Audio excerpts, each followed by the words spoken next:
Hello and welcome back to Looking Forward, a weekly podcast of debate and discussion brought to you by the Institute of Public Affairs. Today, nothing less than Western civilization is our topic as we explore what it means to decolonise a museum. We look at what it means in terms of the curriculum that's being taught in Australian schools. Where's Western civilization in that curriculum? And if it's not there, what has replaced it? We'll be talking about that in the context of New South Wales. Joined, as always, by my co-host from RMIT, no less than Dr. Chris Berg. Good morning, Scott. And it's raining doctors here in the IPA Baillieu Meyer studio in Melbourne. I have, of course, very great pleasure to welcome back Dr. Bella de Brera. Thank you very much. Thank you for having me on again. And we'll be talking in a moment about why it's been such a long delay to have you back in the studio. But Bella, of course, is the director of the Foundations of Western Civilization program at the IPA, so she knows whereof she speaks. And later on in the show, as always, we'll be having our usual books and culture segment. This is brought to you by the Institute of Public Affairs. If you're not already a member, please do go to our website, ipa.org.au, and see how you can join or donate. But yes, Chris, Western civilization, decolonisation, small topics. Where does one start? Well, it's good to have Bella on board this week because, Bella, you've been doing a lot of research and work into this. I'm particularly interested in the decolonising museums and libraries. But why don't we open with, why don't we start light? Why don't we start light about your detention in the Northern Territory? Voluntary detention. I wasn't arrested for anything. Yeah, just sure. Yeah, no, that's what I would also describe it if I was in your situation. You had a really fun piece in The Spectator. Was it last week? On your time in the Northern Territory. Yes, look, it was wonderful to be able to write a diary piece. Though I've never had to do that for the Specky before. It was a different kettle of fish, really, writing something that's not particularly controversial, but it was quite fun. But I made a decision to escape Victoria at the height of the lockdown. The technical term is flee. I'm sorry, flee. I immediately, the image that comes to mind is, remember the great photo of the East German border guard leaping over the barbed wire to get out? That was what I basically did with my mother, with my 77-year-old mother, who actually turned 78 in the detention centre. I managed to get a birthday cake actually delivered from Coles. And we only just, as I mentioned in the Spectator piece, I hadn't realised how hairy it was actually trying to leave. I hadn't twigged that we weren't officially allowed to get to the airport. It wasn't one of the 4 reasons. But still I was allowed to, purchase a ticket online and, get on a plane. It's just totally sort of this schizophrenic thing that we were living through. And we were taken... You went supermarket shopping at the airport. Yes, that's right. I needed to go to the Coles in Sydney via Darwin, which is what I would have said had they asked me, but they didn't. Well, they sort of said, well, why are you leaving Victoria? And I said, I'm taking my mother to visit my brother. And it's good actually travelling with an elderly mother because you get less questions because she was already looking stressed. Why are you leaving Victoria is a question that many tens of thousands of people are now being asked. Why are you leaving? And are you ever coming back? No. So the detention centre, which was a really well built actually, it was a mining camp built by the Japanese, so it was pretty nice given that it was a mining camp. Was an extraordinary experience. We were in a very small space for 2 weeks, literally just surrounded by guards, and the police walked through a couple of times a day. We had to wear our masks when we went on the balcony in 40 degrees. So let's see how long masks last over summer in Victoria. I don't think people are going to be managing those very well because I've felt what it's like trying to wear them when it gets above 30. I got through this quarantine with a friend of mine and my mother and another girl that we met on the plane just by sheer optimism at the fact that we'd got out of this lockdown and we were heading towards the various free states.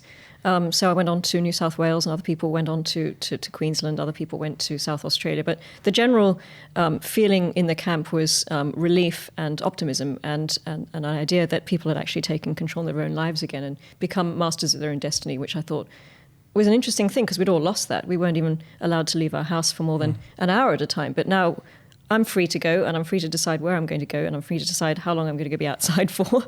And it was a great feeling. But most of the people were not fans of the current premier and were moving permanently out of Victoria. You know, a little tale of freedom there, and how swiftly you can psychologically adjust to not having it. Yes. Which is a bit Yes, scary. and I was actually okay because of what we'd been through. I was actually okay being in a very confined space for 2 weeks as well. The last few days got a little bit difficult, but it was surprisingly easy. If I'd gone straight from absolute freedom to that camp, I think it would have been a lot harder. And to return to your point, the bizarre feeling that we had during the lockdown, there's only 4 reasons to leave your house. And you know, so I'm working from home. A lot of us are working from home at the moment. So you just go to the shops in the middle of the day just because you feel that you need to do something Yeah, you need to else. get out of the house. You just need to get, or on the weekend, you're like, I should probably go to Bunnings. It feels like something I should do. I probably need sticky tape or something. And the constraint that you weren't able to for so long, for 15 weeks or so, just make those completely arbitrary decisions about, like, you know, I'm going to go to a shop. Oh, I'm just going to get in my car and drive further than 5 kilometres. Turns out that's a fundamental liberty. That is a fundamental liberty that we obviously were taking for granted. So it was an eye opener. Yep. No, but now liberated and great. And, now liberated, exactly. And come back via Sydney. Yes. Which is enjoying itself at the moment. It is. Yeah. No. Good to see. Good to see. So apart from being locked down, but in the meantime, I was reading a lot about this decolonising business going on in various libraries and museums around. This is a segment called "What I Read During Quarantine." What I read, yes. Gosh, it's and the more that I got into it, the more I realised how complex it is, and how it can't just be dismissed, because it's very much entrenched in academia, and now it's this practical post-colonial theory then is now finding its way into policy in museums and libraries in Australia, and that's what I find most interesting and terrifying about it. So take us through it. So what does it mean to... So first of all, where does this come from, and what does it mean to decolonize a museum? So it seems...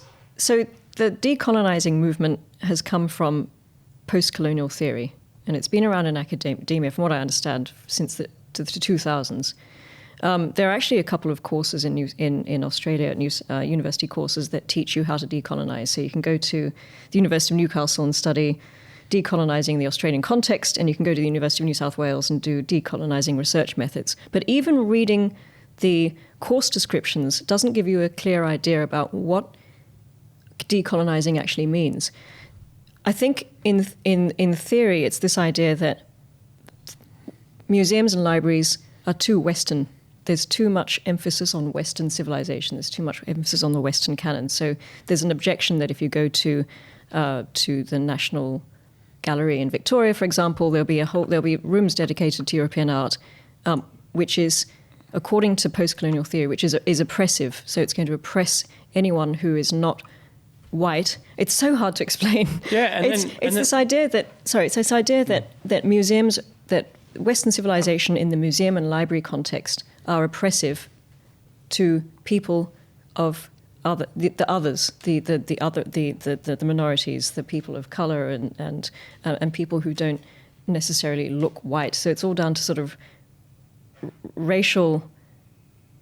I'm not explaining this well, am I? But it's so hard to explain. But let's start with some examples. Yeah. So, because some of the examples I've seen that, conversely though, when say exhibits in museums are about, say, indigenous cultures, and particularly in countries like Australia and America, obviously where there were pre-existing cultures before the Europeans arrived and colonised, because they did colonise.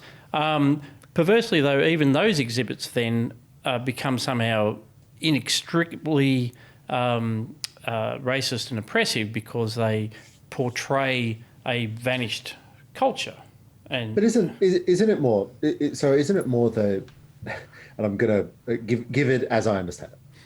There's a way of understanding the past and our cultures that is inherently centered around our own particular culture. So when we, as in a dominant majority, potentially design an exhibition about Australia's Indigenous past, will do it from the perspective of the very people who had oppressed that indigenous culture itself. So it's sort of an outside looking in, an outsider looking in at an inherent, not closed, but a specific culture.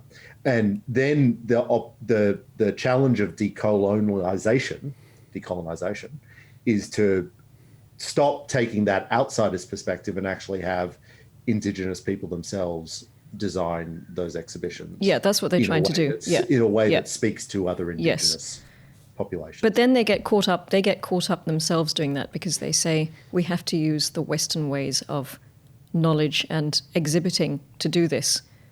So we're still taking part in this oppressive process. And this is the problem that they're getting into, that they're still, as long as you're in the museum setting and doing the curating and labeling things and putting them behind glass cabinets and having them in a room so people walk through and read things, in their minds it's still very much this. They're taking part in what they object to, which is the Western way of knowing, the Western knowledge, the Western idea of museums. So does this, where's it going to lead? It's ultimately it won't work. So where do we see this? So what are the practical implications? I mean, we're talking about theories of ways that we know things and perspectives, but how does this manifest itself in exhibitions in real world museums? Well, this is a very good question, because they're trying to do it now. So one of the examples is the British Museum recently relabeled its Captain Cook collections to reflect the favoured narrative at the moment that British invaded, and that Captain Cook was the chief invader, and he came with the idea of conquering the lands, and this is the narrative that they've chosen. So what they seem to have done is just relabeled things, and then of course there's complaints from indigenous people here that they haven't relabeled them properly. That in fact, not only have they been mislabeled, they should be back in Australia, because they are the rightful. Especially the shield that has been labelled as Cook's shield for a long time. That was supposedly the shield that Captain Cook shot at when he shot the one indigenous man with a shield. And now they're actually saying, no, this wasn't even Cook's shield, and that's not even a bullet hole. That's a hole made by another spear. So they're getting themselves into all sorts of trouble, because now the indigenous Australians are saying, no, you can't say it wasn't Captain Cook's shield. We actually like that it has that historical significance. What proof do you have that it wasn't Captain Cook's shield? And also, it needs to come back to Australia, and the British Library has not even mentioned that it will send anything back. So the whole problem with this decolonising thing is that, are we meant to send, if we don't relabel them, are we meant to send these items back to their original countries? And can you imagine the complications of doing that? Like, just even logistically, going to your collections, and then who did they belong to anyway? So yeah, this is almost an impossible thing to do. Yeah, well, that's right. It starts with, I think, two impulses. This is from the outside looking in. One is a reasonable thing of, there's, say, a collection of indigenous artefacts here. There might be a way of interpreting them that's a little bit more cognizant of what we now know about those cultures. Yeah. So it starts quite reasonably. But then there's also this thing about the sense of guilt, the original sin, that, of course, if you subscribe to the view that colonial societies are inherently systemically racist and oppressive, and you're in a museum and you've chosen as your career running museums, and you've inherited this treasure trove of artefacts over 250, 500, British Museum, 3,500 years of pillage, essentially. Which you knew before you took the job. Presumably. And then you're presented with this critique, and you're like, oh my God, what can I do to expiate the sin of this but still have the museum? Well, I can just start relabeling stuff. I really like job. running a museum. I like my job. I like my job. Museum, I like the stuff. Isn't it an understandable recognition that a museum makes an argument, that the exhibitions that you put on make an argument about the past or the world that we're in the same way that when you read a history book, you're actually reading an argument about the past that is probably pegged to some ideas about the contemporary world, just because that's the nature of how one views the past. We always refract it through our own lenses. And we had this interesting conversation last week with Andrew Bushnell, because we were talking about the role that the War Memorial plays, because the War Memorial is both a museum and a memorial. And Andrew was very frustrated, shall we say, about the idea that we might be marking negative things about our soldiers on a memorial to the soldiers themselves. But there's the problem or the decolonization argument is surely that a museum has an argument, it makes claims about the past, let's change those claims. It's like at its first step, it's an assertion that argument exists and that we need to be aware of that argument. Does that make sense? Or and framed that way, I'm slightly more sanguine about it, because I think it's definitely true. Museums make arguments. Yes, but I think there's a balance, isn't there? And I'm happy to have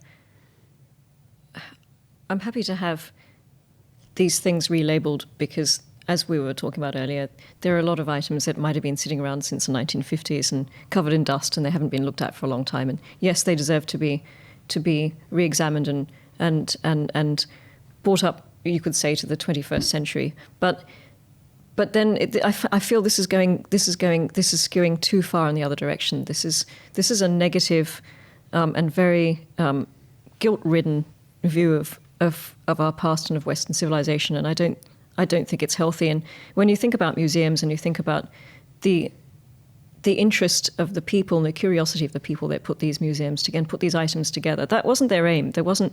I think they were just genuinely interested in other cultures and other things and other items, and they wanted to put it all in a space for the public to be able to enjoy. And look, this is the world. This is not just, we haven't got one room just dedicated to the history of the British Isles. We've got, in the British Library, you've got rooms dedicated to every civilization in the world. It is a magnificent place to go, and it's because you can just walk from one room to another, and you can go through thousands of years of history. They have the Rosetta Stone, for heaven's sake, and suddenly coming in and saying, no, we need to be guilty about all this stuff. It's all, you need to be guilty about being white. You need to be guilty about Western civilization. We need to relabel things, and then eventually we need to get rid of them, because I think that's probably the next logical step. And I think it's really unhealthy, and I think it's really, really bad for public knowledge, for citizens of countries, and I think it's not a good direction to be going in. Yeah, and I challenge a little bit, Chris, what you said, to say that museums are about narratives. In America, the Smithsonian was referred to for a long time as the nation's attic, and I think the British Museum certainly had that kind of view too. It's like they collect stuff.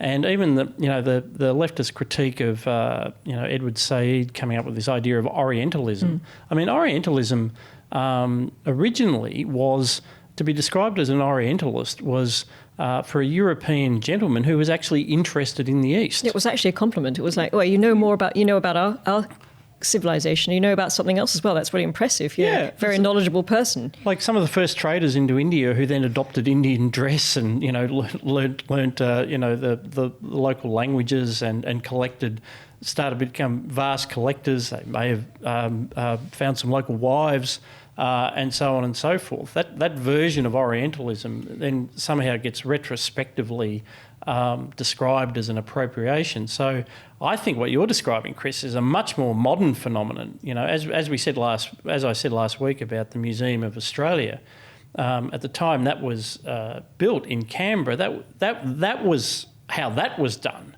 It's like they designed the narrative and then they designed the building so that they could present that narrative. Isn't it just a matter of politicizing? They're politicizing collections. We don't.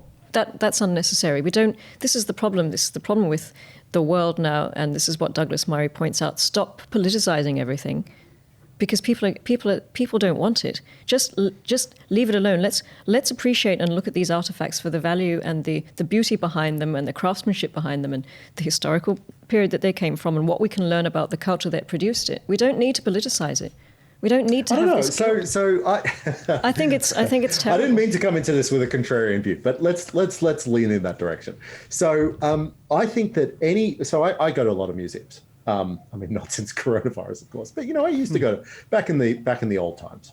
And you walk through a museum, and let's say it's an exhibition about history, as the British Museum is an extraordinary museum, and you walk through and you see a collection of artifacts. You don't see, unlike not even at the Smithsonian museums do you see the attic. You don't see all the things that they have, and you see a selection of them.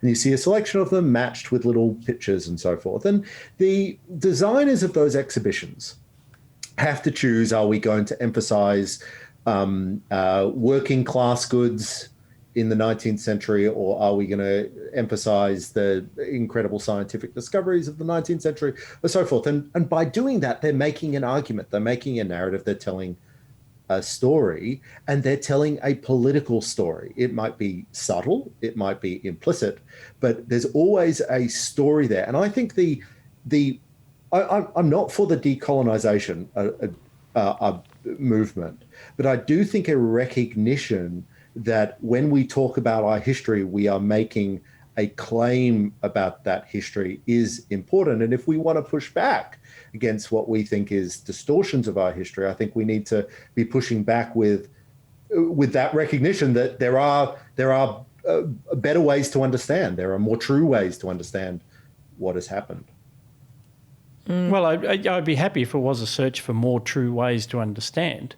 But what we've typically seen, and this is, as I say, the original impulses might be, relatively benign and genuine, but the concern that's raised then is that when it's taken over by something of an agenda, assumptions, tendentious ideas that certain societies are just inherently systemically racist and oppressive and patriarchal and all the other vices, then you haven't got to search for truth. It's just a political agenda. Yeah. Then it's pure postmodernism. It's a narrative unmoored from the facts, and I guess that's the concern, that the selection will purely be to serve a political agenda. So maybe there is always a story told, but then that doesn't give you carte blanche just to tell any story you want. So Hartwig Fischer, who's the director of the British Museum, is one of the problems in this. He's pushing for this. So he said, so he made a statement after George Floyd's death, the Black Lives Matter. So he wrote a blog for the British Museum, which I would argue is out of place already. But he said, so they obviously moved the statue, the bust of Hans Sloane, because he was on a pedestal, and you can't have that, because that's obviously, elevating him to a status that he no longer deserves, because his wife had some interest in slavery. Actually, Sloane's income was only 7% of his wife's income from slavery. But anyway, so they've moved the bust from being on a pedestal to sort of hidden in a cabinet somewhere. It's like this idea that statues have was the feelings. bust. It's punishing the bust of Sir Hans Sloane. This is the bust that associated the artefacts that he donated to the museum. Yes. They wouldn't have a museum without him. So Hartwig Fischer wouldn't actually have a job without this man who is just now punishing, even though he's long since dead. So he said, we have pushed him off the pedestal. We must not hide anything. Healing is knowledge. Dedication to truthfulness when it comes to history is absolutely crucial, with the aim to rewrite our shared, complicated, and at times very painful history. I think this is dangerous for the director of the British Museum to be talking in these terms, because what's going to happen to the rest of the collection? Healing is knowledge. Apparently. Very postmodernist. Yes. I have to unpack that one. So anyway, that's another one to unpack. But I think,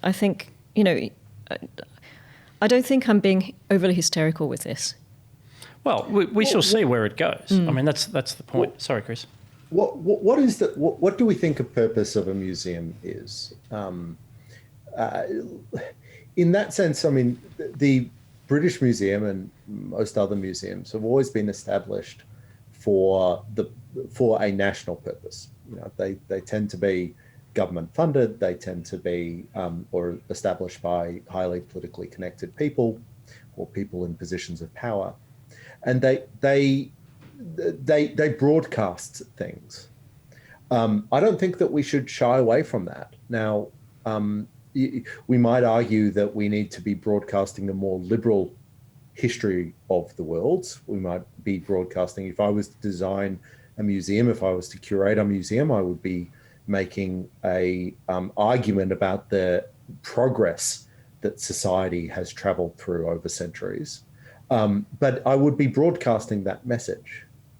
And I wonder whether maybe we're now in an environment where the museum content is so controversial that the idea of a museum, a shared history, is actually really hard to sustain. Well, yes. I mean, this is why I'm saying I don't think I'm being hysterical, because what is the future then if you're doubtful about if you believe that the institution that you're running is just as a tool of oppression, then how can you justify your job there at that museum? How can you justify having a museum?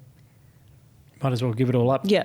And just lock the doors. I don't know. I mean, this is and this is what they're doing in the libraries. The National Library in Wellington in New Zealand is throwing out or discarding 600,000 volumes that are too foreign, because they're making space for New Zealand, Maori and Pacific collections. So they're actually starting to do that already. Yeah. Which is a bizarre idea, given what you thought that the purpose of a library is. Yes, and they're actually doing the same thing in the National Library here. They've written into their policies that they're going to stop collecting foreign books, and they're going to focus on Australian books. And if they are foreign books, they have to be relevant. They have to talk about Australia. So that sort of discounts so a most. library is so.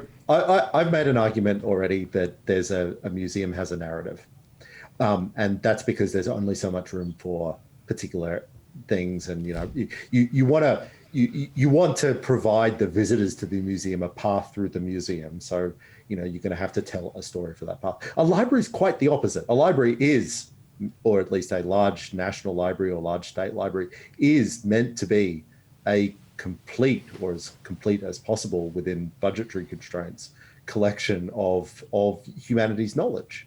And that's what I use a library for. I don't use it to hear an argument about the collection. I use a library to find. You want to know things.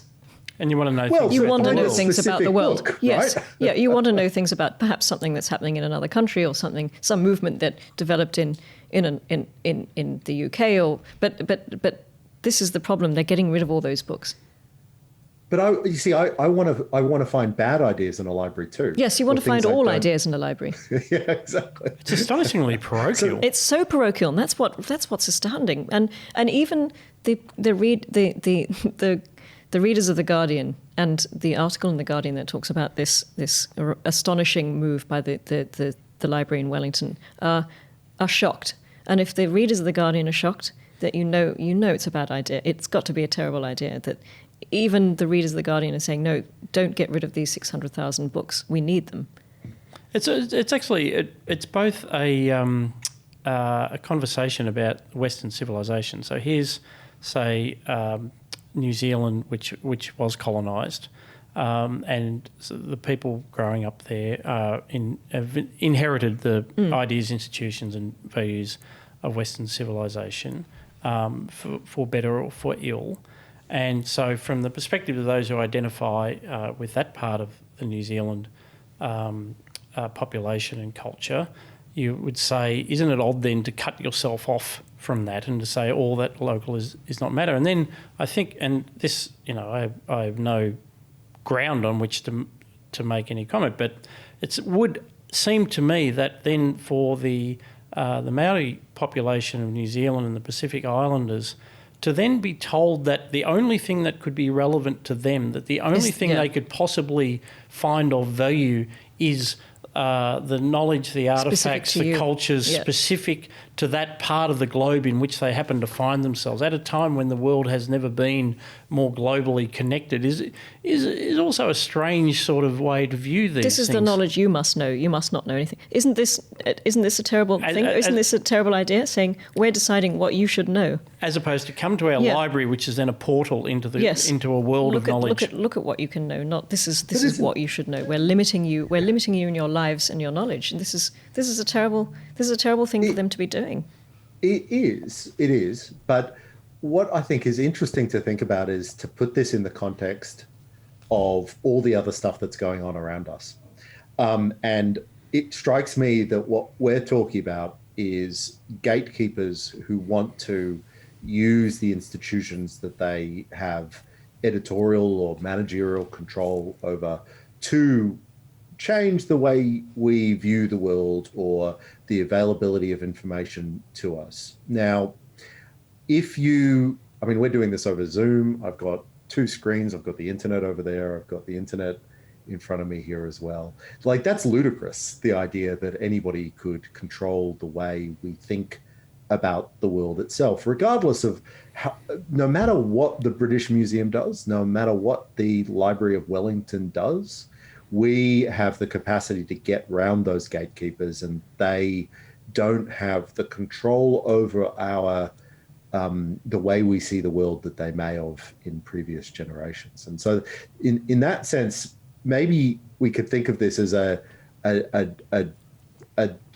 attempt to control by a dying class of gatekeepers who no longer have the power that they did, but knowing that they only have that power for so much longer, they're trying to wield it. Is that a fair way to think about this, or am I wildly optimistic? A fight for relevance. A fight for relevance. No, it's an interesting concept. Perhaps certainly libraries, less so museums. I mean, there is something still about a museum. People still flock to the major I always museums. think it, and I can't think of the British Museum without thinking of, Stendhal's disease, supposedly in Florence, where people collapse with the power of what they've viewed when they go to Florence for the first time. Stendhal, the French author, was supposedly the first to describe this in print, the sort of the psychic crisis.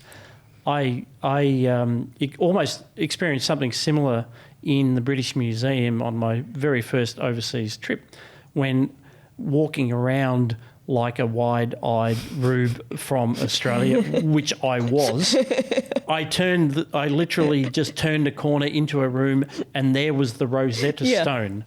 And I still remember that feeling of just not being able to process it. Yeah. Something that... And you're like, wait, that's the Rosetta Stone. That's the actual Rosetta Stone. Yeah, it's like, this is what Reverend Doig was talking about in grade 3, religious instruction. When I was 8, this is before things got very heavily security centred in these museums. I touched the Rosetta Stone. Oh, dear. Oh, no, did you really? And the other thing I did was I put my hand in one of the Roman baths in Brighton just now, because I loved history and archaeology, and I'm like, how old is this water that I'm putting my hand in? I got shouted at both times, but it was worth it. Yeah. So since we're on the British Museum, with indulgence, where do you stand on the Parthenon marbles? Oh, Should they gosh. go back? What's going to happen to them if they go back? This is my question. You make your argument and I'll make mine. Well, I haven't given it much thought, but I think they're safe where they are. Make quite a lengthy argument, please, if you don't mind. Just detailed. They're very safe where they are. They're very safe where they are. They are very safe where they are, but have you seen... So I was in Greece last year, which, remember travel? What a fun memory that is. And have you seen the museum that they've built to house the Parthenon marbles? No, I haven't seen any of that. It is extraordinary. And so we might have been able to make the argument in the 1960s that they were safe where they are in the British Museum, but they would be magnificently well looked after in the current museum that has been built specifically for them. I didn't know that they'd built a museum for them. So no, yeah. It's actually pretty pretty amusing because they've left the gaps just waiting for the Parthenon marbles. Just like, and this is where the Parthenon marbles will go when we get them back. Yeah, but I mean, people will still go to that museum. You went anyway. That's a good point. So it's a win-win outcome. You went anyway. They don't have the marbles, but you still I went get to the see museum. them twice. Oh, it's a museum of negative space. It's a very postmodernist, Chris. They can do what they did in the early 19th century, just make plaster casts of everything. Have you been to the Victoria and Albert Museum in London, and you walk into this room and they've got plaster casts of everything, facades of cathedrals. They went through this period of going, we need to make casts of these things. In Nashville, Tennessee, there is a complete reconstruction of the Parthenon. See, Chris, you could see it there as well. You could see it 3 times. So I don't know why you're complaining. Travel the world to questionable Parthenons. Yes, that's right. Now, closer to home, Chris, the other reason why we wanted to get Bella back after her journey around Australia is because of a topic close to your heart, which never seems to go away and we never seem to make much progress with, which is school curriculum. You were the author of a book on the school curriculum in 2011, I believe. Something like that. It was an edited volume, actually, Scott, but thank you for giving credit. On the school curriculum and the politics behind the school curriculum. And again, I think what has been interesting to the secondary school curriculum primarily, but it also affects the primary school curriculum, is the threading of explicitly political messages through the curriculum. And I use the word political advisedly, but why don't you actually, Bella, we'll ask you where we stand with the school curriculum and how the debate has evolved in the last couple of years. I'd be interested to hear. So this submission I made was an inquiry which was led by Mark Latham, because the New South Wales is having a massive overhaul. New South Wales curriculum is having a massive overhaul, and so they commissioned Professor Jeff Masters to write a 140-page review of the curriculum. And reading the review is, well, it's heavy going, but what we've been saying in the IPA for a long time, since you first launched your sort of your review of the national curriculum, was one of the major problems is the existence of these cross-curriculum priorities. So naturally I went to the Masters review and thought, are they going to take these out finally? Is this going to be something that they're recommending? Are these things finally coming up? Because the New South Wales curriculum just took the priorities holus bolus out of the national curriculum. It didn't change anything. They've used the same language, same symbols, same everything, inserted them into all the subjects, whether they're relevant or not. Not only that, but they've actually added them in the last couple of years into modern languages. So if you learn Arabic, you suddenly have to talk about indigenous languages as well, which is really complicated. But so I looked through this master's review, and I looked, and I did even, they did not mention cross-curriculum priorities once, and I thought it was extraordinary because they talked about one of the major problems being overcrowding curriculum. So why don't we just clarify those cross-curriculum priorities? Sorry, so that's, I'm so used to talking about them, I assume everybody else knows what they are as well. No, that's all right. So the cross-curriculum priorities are a collection of ideas that are supposed to be threaded through every single subject at every single year level, regardless of what that subject kindergarten to year 10, yeah. And so those are, from memory, indigenous perspectives, Indigenous and Torres Strait Islander history, and sustainability. Yeah. Sorry, can you say that again? Which gives us the very amusing instances of Asian Australian perspectives on algebra or those sorts of things. But that's the theory, right? That's and that's why I say it's got a political argument. It's quite explicitly got a political argument. Oh, it's very political. It says, what do you learn outside just the specific content of your primary and secondary education? You learn about Indigenous, Asian Australian, and sustainability perspectives. That's what you do. Yeah. And it's remarkable to look through each subject and see how they've managed to embed these things. It's I gave some examples in my submission of sort of year 4 maths, division and subtraction and fractions and things like that, and they just bung these Indigenous and Torres Strait Islander histories examples into maths, which is just going to confuse everyone and make it much more difficult for the teacher. which is a point that you made and a point that I've made, and a point that seems to be lost on a lot of the educationalists and the people that are actually writing and rewriting the curriculum, because they refuse to take these things out. Because I think they still believe that they should be priorities. They're still politically motivated, and they still believe that these are things that should be, that every child in Australia should have drilled into them from the moment they arrive to the moment they leave. So, as Scott said, we've been saying this for years, and they don't listen. But the New South Wales Upper House inquiry, the New South Wales Upper House inquiry is listening, but they're not authoring the curriculum. This is the problem. But you talked to them the other day. I did, as well. yes. I talked to them. They wanted to talk about the cross-curriculum priorities, and I talked for about half an hour, and I gave my evidence, and I probably got a little bit too not angry, but I was passionate about it, and because it's frustrating to see these priorities just sort of embedded in the curriculum and never to be taken out. Once they're in, you never take them out. And I think our stance was just get rid of the cross-curriculum priorities altogether. Just take them out. And they did ask, rightly so, well, would you have a Western civilization cross-curriculum priority?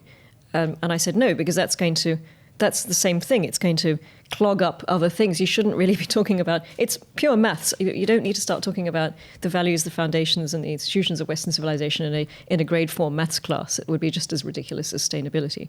But yeah, which is why there's nothing wrong with learning about indigenous perspectives or Asian Australian just don't keep forcing them into places they don't belong. Yeah, or you don't make it the narrative of all education. Yeah, and when I say it's like, it is explicitly political, because again, imagine if instead of having those three, you had our British heritage, yes, Western civilization, imagine how long that would last. Industrial progress, or something like that. It just wouldn't last. It is, and we would be putting in those in because we would believe that this is what everyone needs to know. But I would be saying, well, let's just teach them that in history. Let's let's nail maths. Let's nail maths. Let's teach them how to read and write and add up, and then let's give them some history classes. Well, actually, I think there is a terrific argument for getting the encounter with Asia into the curriculum. I think we should say, now let's do as a case study Taiwan, where their children are about 3 years ahead of ours in maths. Yes. Now let's look at Singapore. What are they doing that we're not? And they did ask in the. That's a perspective I'd like to see. They did ask in the inquiries. Does anyone else in the world have these cross-curriculum priorities? And as I was saying, no one else in the world has cross-curriculum priorities in their national curriculum or their state curriculums. Yeah. So. There you go. We lead the world. We lead the world. Yeah. Depending on how you look at it. No, looking. Good luck to Mark Latham and the and that committee of inquiry. Let's hope they make an impact. Let's hope there's some kind of thinking about that in the New South Wales government. So. It is now getting on to 5 or 6 years since the federal coalition government commissioned an inquiry which recommended the removal of the cross-curriculum priorities from the national curriculum, and we're still waiting. And actually, there's another national curriculum review early next year. Oh, so they can ignore that too. I wonder what I'll be saying for that one. No, thanks, Bella. We have come to that part of the show where our panellists will share what they've been reading, watching, or listening to. Chris, would you like to commence? Of course. So I have been watching. So I'm still reading the Gotham book, which, as I described, is like 1 million pages long and is fantastic, but it doesn't give me a lot of time for the higher pursuits in life. So I'm watching a TV show called The Norsemen. It's a Norwegian comedy TV series. It's on Netflix. It's in English. Apparently, they filmed it in both Norwegian and English, but it means it's all Norwegian actors with obviously Norwegian accents and everything like that. What it is it's a sort of combination of Game of Thrones and The Office, shall we say.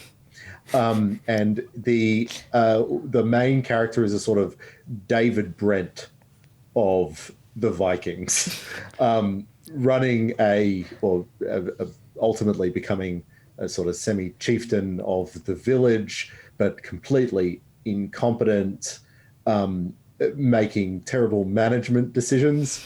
It's written as if.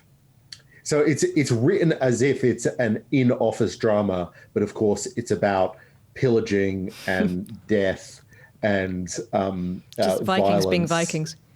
So a traditional Viking story, but as if it's just bad management story. So it's actually great fun. It's as dark as it should be. So it's not going to shy away from, of course, the terrible things that the Viking did, and it's going to make as much black comedy out of those things as it possibly can. So know what you're getting into, but it's definitely worthwhile. Mm.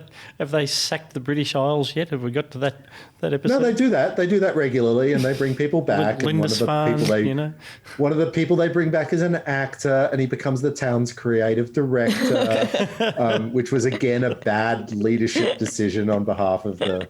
Anyway, it's good fun. It's good fun. No, brilliant. Actually, Chris, I might go next because my show is about Canada.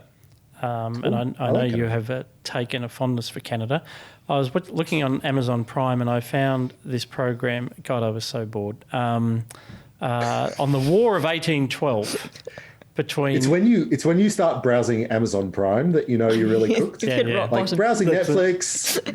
But once you hit Amazon Prime, you're like, oh God. Yeah, it's just things aren't going well for me this evening. Talk about an attic. That's what Amazon Prime is. It's whatever was left, whatever Netflix passed on. It's true. Finishes up on Amazon Prime. The stuff that Stan rejects. It was a 20-year-old documentary on the War of 1812 between Canada and America. But I gave it a go, and it was awesome. It was so fantastic. It was so cheesy. It was right at the start of that whole genre of, hey, let's get actors to dress up as redcoats and narrate. Here's a red coat from their diaries, and in very faux British accents. Was it like the smoke and there's 6 of them and you just hear the drums and the little whistle? Yep. Yep. And and the guy playing the Indian chief has feathers in his hair and all this, and troops of the reenactors.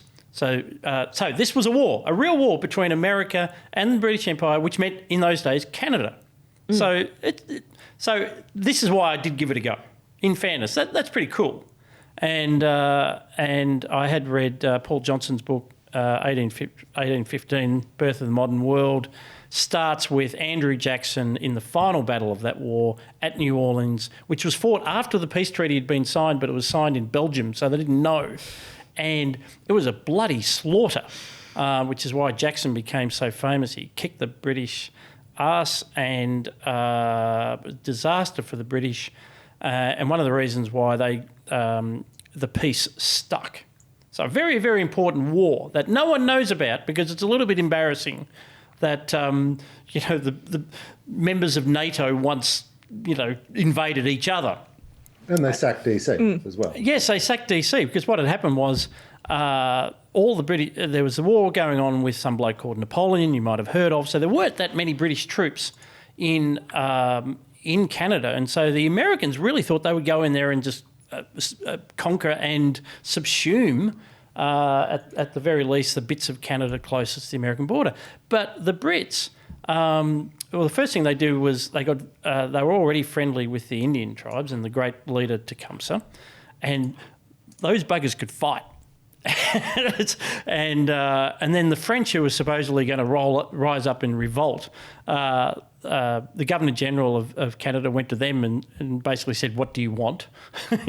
Autonomy, Catholicism, all of these things. No worries." So it was not very many British troops, the local militias, the French colonists, and these very fierce Indian warriors who'd been promised that they would get a homeland of their own.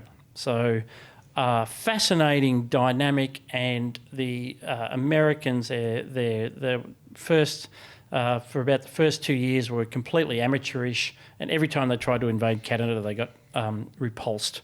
at great loss. It was quite embarrassing for Madison, the president.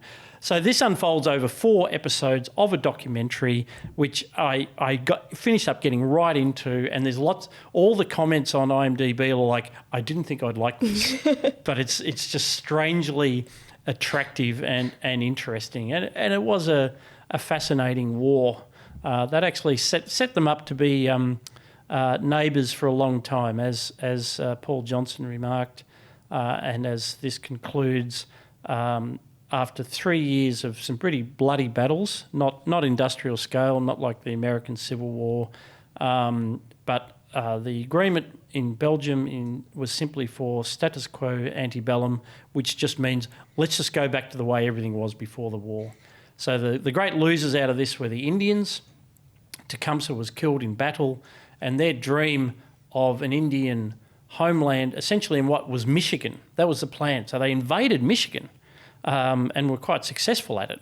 But of course, they went back to the old borders, and the local Indian tribes never got their homeland. So they lost big time. But anyway, there you go. Amazon Prime, if anyone wants to have a look at that. Good. Just random old documentaries. Random old documentaries, if you like history. Yeah, well, I think I'd like to watch that. I don't have Amazon Prime, though, so it's worth joining for. Yeah. Yeah. Good. Well, I've been watching, like a lot of people, the psychological drama called The Undoing, which is an HBO psychological drama. I think, Scott, you're one of the fellow watchers from behind the sofa. It's been very, very popular at the IPA. Very, very popular at the IPA. It's not something I'm not really into psychological dramas, but this is brilliant, I've got to say. And it's Hugh Grant's, I think it's the role that Hugh Grant was born for. I think he's been working his whole career for this one role. Not Notting Hill? Not Notting Hill. No, actually, there's elements of the Notting Hill Hugh Grant in it, and that's what makes the show so brilliant, isn't it, really? Yeah, when he turns the charm on. Oh, he turns it on, and he really does, for viewers and for Nicole Kidman. Yes. So it's Nicole Kidman, Hugh Grant, set in New York, uber-wealthy family, murder of a beautiful woman we only meet in the first episode, and then the ensuing mystery and drama and court case, and it's just it's a really well made whodunit. Yes, it is, isn't it? Brilliant. And you wouldn't think there'd be chemistry between Hugh Grant and Nicole Kidman, but it was absolutely amazing. They both did brilliantly. And then it's like she goes, "I'm going to see my dad," and it's like, "Oh my God, it's Donald Sutherland!" Donald Sutherland turns around, and he carries every scene. Every scene he's in is just awesome. He's amazing. So, and it's only 6 parts. Yeah, 6 parts. And I made the mistake of starting watching it at the beginning, so I had to wait a week in between episodes, which was torture. So if you haven't watched it, it's great because it's all there ready to go now. So you don't have to wait. You don't have to spend 6 weeks wondering what's going to happen. Now you can binge. Beginner's error. That's why I waited to watch Stranger Things as well. So. Yes. So you don't have to wait. So that's my recommendation, and I think it's a really good, really good piece of viewing. Wholeheartedly endorsed by Scott. Yes. So. No, I remarked that. Yes. No. And we can't give it away. We can't. Yeah. No. I won't say anything more. Yeah. Anyway, no. Terrific show. Thank you. You have been listening to Looking Forward, a production of the Institute of Public Affairs. You probably remember. I hope you remember. If you're not, do go to our website and so you can join or donate. Lots of great offers there at the moment. There might be some coffee mugs. There's certainly an opportunity to buy a copy of Climate Change, the Facts, in a bundle with your membership, an absolute bargain at $55. Do go and have a poke around or just contact me and I'll show you where to find that. Big thank you to my co-host, Chris Berg. Thank you, Scott. A very big thank you to Dr. Bella de Brera. Great to have you in the studio. Thank you so much. Welcome back to Melbourne. Certainly much better than the one you left a couple of months ago. Thanks to Mitch and Steve for helping us put the show together, and we'll be back with more Looking Forward next week.